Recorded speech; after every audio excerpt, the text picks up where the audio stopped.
Vamos a seguir con los aspectos que hacen referencia a la optimización del CSS una vez ya lo tengo construido, y vamos a ver en concreto cómo el tamaño del CSS cuando ya está construido y el número de ficheros de CSS que estoy enlazando en mi página tiene un efecto en el rendimiento, ¿vale? Entonces, ¿qué es lo que vamos a ver? Vamos a ver la situación en la que me encuentro, qué factores incluyen dentro de esta situación relacionados con el tamaño y el número de ficheros. Vamos a hacer una serie de recomendaciones y llegaremos a una conclusión general que tenemos que tener en cuenta para aplicar esto. ¿Qué situación nos encontramos? Pues la situación que nos encontramos cuando ya hemos visto que los selectores no tienen realmente impacto, es decir, que yo ya tengo que llevar ese CSS al servidor para descargarlo, ¿vale? ¿Y qué es lo que sucede una vez está en el servidor? Pues lo que sucede es que el proceso que teníamos ahí, he quitado lo del DNS, ¿vale? Pero que yo hago una petición a página HTML y para cada recurso que tenga hago una petición asíncrona, pero una petición, ¿de acuerdo? De tal manera que para cada CSS que tenga tengo que hacer una petición al servidor, ¿vale? ¿Qué es lo que sucede cuando tengo esto? Pues para cada petición para un CSS tiene un coste. A nivel de tiempo, porque es el tiempo que tarda a que hago la petición y obtener la petición de vuelta. Y luego a nivel de overhead o sobrecarga, es decir, porque cuando yo hago una petición, el CSS viene con una cabecera que añade una sobrecarga que puede ser, hasta dependiendo del CSS, más grande que CSS pequeños, ¿vale? Entonces, digamos que estoy pidiendo un CSS cuando la información de cabecera va a ser más grande que la del propio CSS, ¿vale? Entonces, todo esto tiene un coste. Y en ese coste, pues hay una serie de factores, ¿vale? Que tenemos que tener claro. Si yo tengo el 100% de cobertura, tengo el mejor rendimiento, ¿vale? Pero también, si tengo todos los estilos en un CSS, también tengo el mejor rendimiento. ¿Qué es lo que sucede? Pues que estos dos factores son contradictorios. Es decir, si yo tengo una página muy grande con muchos apartados, no todos los estilos se van a aplicar en todas las páginas. Con lo cual, si yo mando un único CSS, estoy teniendo mejor rendimiento lo diré, cuando lo aplico, perdón, hago una sola petición, pero tiene peor cobertura, ¿vale? Estoy procesándolo y estoy procesando cosas que no voy a utilizar, ¿de acuerdo? Entonces, estos factores, pues hay que llegar a un compromiso, ¿vale?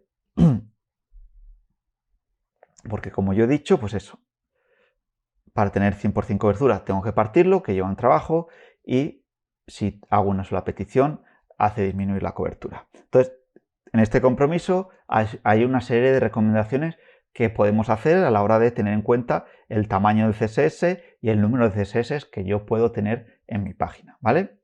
Para CSS pequeños, entre 1 y 4 kilobytes, dado el overhead que lo va a añadir el servidor cuando venga de vuelta con la cabecera, no merece la pena ya que es el mismo tamaño y se recomienda tener los estilos en una etiqueta style, ¿vale? Claro, eso mejora el rendimiento, pero hace que sea menos mantenible, ¿de acuerdo? Es que todo siempre tiene su reverso. Luego también la estrategia del CSS crítico, ¿de acuerdo? Y los CSS críticos son aquellos que son necesarios en la página inicial, los que se van a ver al principio. Entonces lo que hace es, si queremos tener un rendimiento óptimo, es decir, vale, los estilos críticos, que es lo que se va a ver, va directamente inline, el resto de los estilos va en un archivo CSS, que es lo que tenemos aquí, ¿vale? Entonces yo metería inline en la etiqueta style de los HTML todo lo que se va a ver aquí y el resto de aquí para abajo, esto se llama el folder, creo que lo llaman los ingleses, a partir de aquí, del límite, estos estilos van en una hoja de estilos aparte de manera tradicional. ¿Qué es lo que sucede con este CSS crítico? ¿Vale? Lo crítico se muestra inmediatamente, no tengo que esperar a la petición del CSS con los estilos, me estoy ahorrando el tiempo, se va a renderizar la parte inicial de manera mucho más rápida. Es difícil saber qué es crítico, implica un trabajo adicional, implica ver en qué diferentes pantallas va a ser lo crítico o seleccionar lo crítico para todas las pantallas, ¿de acuerdo? Aunque hay herramientas que nos ayudan a ver todo esto de lo crítico, ¿vale? Por ejemplo, si yo abro esto, que es critical, tengo aquí esta herramienta que nos permitiría de manera programática pues generarlo, ¿vale? No lo he usado, pero que sepáis que existe eso. Y lo que hace es sacar a un CSS aparte, sacar aparte los estilos que son críticos y los que no. ¿Qué es lo que sucede? Volvemos a lo mismo. ¿Tiene esto el impacto justificable en el proceso de desarrollo en hacer CSS óptimo? No, desde mi punto de vista, porque en cuanto tú haces algo que lo sacas de una hoja de estilo y lo pones inline, para hacer cualquier cambio tienes que ir página a modificarlo, ¿de acuerdo? Y ahora mismo, la velocidad de las conexiones, etcétera, creo que no merece la pena, que es más, favorece más el rendimiento apostar por la mantenibilidad, ¿vale? Lo cual no quiere decir que si estáis en páginas que tengan miles de millones de usuarios, ojalá os encontréis ahí, pues optéis por hacer este enfoque de CSS crítico y sacarlo aparte para meterlo inline. ¿De acuerdo? Otra estrategia que en cuanto al número de ficheros, ¿vale?